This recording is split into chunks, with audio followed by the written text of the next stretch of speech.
irmãos e pai e mãe, o que ele contribui para dentro de casa, com o que ele ganha, aquele que talvez às vezes era tido como imprestável, que não serve para nada, traz um contributo, dá um passo enorme. Sem dúvida, sem dúvida. E a visão dos empreendedores, para quem está do lado de trás do balcão? Qual é? A lei funciona, ela é difícil de ser cumprida? Na área do senhor, que é teleatendimento, teleserviços, telemarketing, enfim, está funcionando aqui no Estado? Bom, eu diria o seguinte, Renato, companheiros da mesa. O setor teleserviço, por tradição, já emprega uma quantidade de jovens muito grande. Para você ter ideia, esse setor emprega no Brasil 1 milhão de pessoas e a nossa faixa etária predominante é de 18 a 24 anos. Né? Então nós já sofremos há muito tempo, Padre Wilson, como o senhor colocou, nós recebemos jovens em busca do primeiro emprego sem a menor condição de trabalhar em nenhuma organização. Porque efetivamente as escolas de ensino médio não formam o cidadão para o trabalho. Pode formar para outras coisas, mas não para trabalhar. Então nós cansamos de receber nas nossas empresas o jovem que não tem, ele não sabe que ele precisa ter uma carteira de trabalho para trabalhar, ele não sabe se comportar no ambiente empresarial, ele não sabe como é que ele vai lá para pedir emprego, para fazer um cadastro, para trabalhar, etc. Então nós já trabalhamos esse público há muito tempo. Quando a gente tiver a questão da lei, e aí, obviamente, como empresários, a gente não pode dizer que não vai cumprir a lei, as empresas estão se esforçando para cumprir, é o meu caso pessoal, mas o que nós vemos é o seguinte, a lei ela foi criada para a empregabilidade de jovens de 14 a 24 anos, né, basicamente em empresas médias, né, eu diria ainda mais fortemente no setor de serviços, porque ela exclui da cota, ou seja, do montante de empregados que você calcula, os 5%, ela exclui aqueles cargos que requerem habilidade técnica ou de nível superior. Então, se você fala da indústria, muito provavelmente a indústria, boa parte dos cargos é nível técnico ou superior, ela precisa contratar muito menos pessoas. Então as categorias profissionais não têm motivo para reclamarem? Aquelas que, por exemplo, um hospital, onde você só tem médicos e enfermeiras, sim, dificilmente ela vai contratar jovens no sistema de aprendizagem. Agora, por exemplo, o setor logista, pode reclamar. O comércio, por exemplo, vai ter que contratar muita gente para cumprir as cotas. Sim, eu digo, os comerciários, de repente, eles reclamam de que, de repente, o jovem está tirando o espaço de trabalho de outros, ou não tem esse debate? Boa noite, obrigado pela sua presença. Boa noite, Renato, boa noite, companheiros da mesa, padres. Eu diria que não, o comerciário não tem ainda essa percepção do porquê do menor aprendiz, ou do aprendiz, não menor também, estar presente na empresa onde ele trabalha.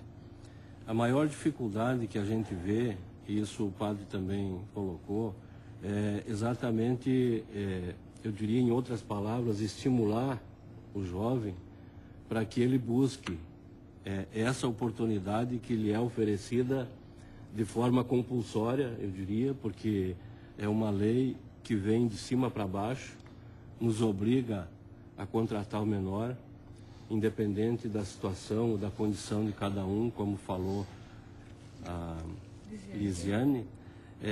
Então, o comerciário, na verdade, não tem por que reclamar e não sabe o que está ocorrendo. A grande preocupação nossa, como empresários, é exatamente o contrário. Eu diria que são leis impositivas, e aí eu acho que reside a maior dificuldade para se contratar o aprendiz. Pois é. Então esse é um assunto para a gente... O senhor gostaria de concluir? Não, podemos perfeito. Continuar. Vamos fazer o seguinte, vamos para o intervalo. Eu quero entender, daqui a pouco, depois do intervalo, o seguinte, qual é a diferença entre aprendiz e estagiário, né? A gente vai entender um pouquinho mais sobre isso. E também o seguinte, por exemplo, o aprendiz, ele bate na porta da empresa ou ele passa por uma instituição tipo o CIE, que vai encaminhar esse aprendiz para o mercado de trabalho? E no trato na empresa, o trabalhador comum, ele é tratado de forma diferenciada com relação ao aprendiz? O aprendiz, ele tem algumas prerrogativas, algumas questões específicas que lhe garantem uma atenção especial, enfim. Nós vamos para o intervalo e em instantes estaremos aqui de volta. Até já. Esse é o Conversas Cruzadas aqui na TV Com, um tema que é muito importante, tem a ver com a nossa vida, com o nosso dia a dia, com o futuro do país, e é a questão da lei do aprendiz. Qual é a diferença do aprendiz para o estagiário? E qual é a diferença, Elisiane, com relação à atividade do aprendiz para os demais trabalhadores daquela empresa? Com relação ao estágio e aprendizagem, elas são legislações diferentes, né? Então, é uma diferença clássica, né? Então, por exemplo, o aprendiz, ele não precisa estar estudando, ele pode ter concluído o ensino médio, por exemplo. O contrato de trabalho também é diferente, né? Então, o aprendiz tem um contrato CLT por prazo determinado. Então, essa questão da própria contratação, da legislação que rege cada uma das formas, né? Acho que são as principais diferenças. Eu acho que eles até têm similaridades no objetivo, que é a aprendizagem prática também dentro da empresa, tem o desenvolvimento, tem essa parceria, tem essa tríade, né, de a escola, a empresa, uma instituição, né, ou quando não tem a escola envolvida, ou quando tem também acresce a questão da família. Então tem algumas coisas que são similares. Mas talvez a principal, pensando agora, é a questão da obrigação, né? Então o programa de estágio, ele é bem difundido, as empresas conhecem. Quando eu vinha para cá, estava pensando nisso, né? As empresas conhecem e gostam do programa de estágio.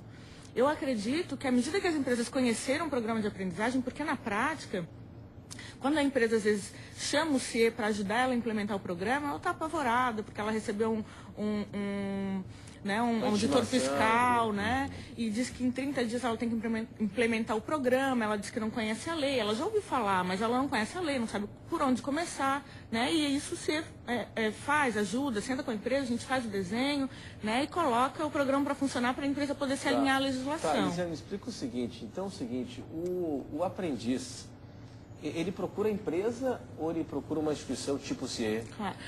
Só para concluir o raciocínio anterior, assim, e aí o que acontece? Quando a empresa contrata, muitas empresas do Estado, médias e grandes empresas, iniciaram um programa de responsabilidade social através desse programa. Foi o primeiro programa, criaram uma estrutura, começaram a trabalhar diferente, contratando filhos de funcionários, olharam para o lado de fora do muro, que era a comunidade que estava ali do lado, e hoje o programa é o xodó da empresa, a menina dos olhos. Agora também é curioso, né? O Brasil é um país engraçado. Só para concluir a ideia de que eu acredito também, pensava, de que o programa de estágio as empresas já gostam porque conhecem, né? Resumindo. E o programa de aprendizagem não conhece ainda.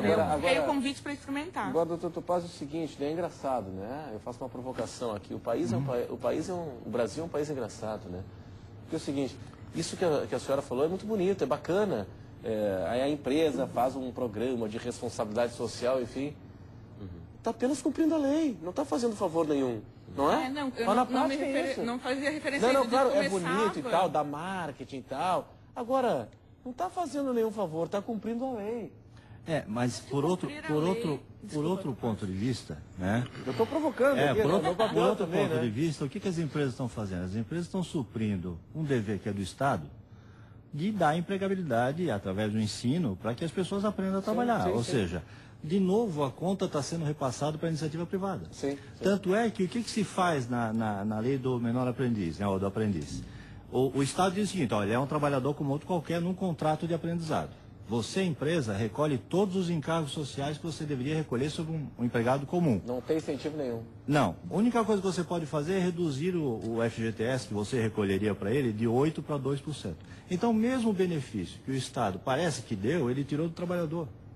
Ele não deu nenhum incentivo para a empresa. Ou seja, ele não disse assim, empresa... É do trabalhador. Sim, é do trabalhador. Claro, ele disse assim, a empresa, você... O empregador paga, recolhe, mas é o trabalhador que não recebe. Né? Para o empregado. Em nenhum momento disse o seguinte, olha, se você recolhe 20% de INSS, para esse você pode recolher 5%, porque... Teoricamente, se ele começa a trabalhar com 14 anos, ele teria um tempo de contribuição muito maior. Mas isso não se faz. Então, você tira do trabalhador o recolhimento do fundo de garantia dele, para dar a impressão de que ele custa menos para a empresa. Mas não é isso, entendeu? E o salário é definido de que forma? Por lei? Como é que funciona isso? Existe a regulamentação, né? Quer dizer, o aprendiz recebe o valor hora do salário mínimo. Né? Então, se ele trabalha 6 horas, é proporcional ao salário mínimo e tal. E aí a discussão do piso regional, né? Porque agora Santa Catarina tem um piso regional, então tem uma série de discussão. Agora eu acho que dentro desse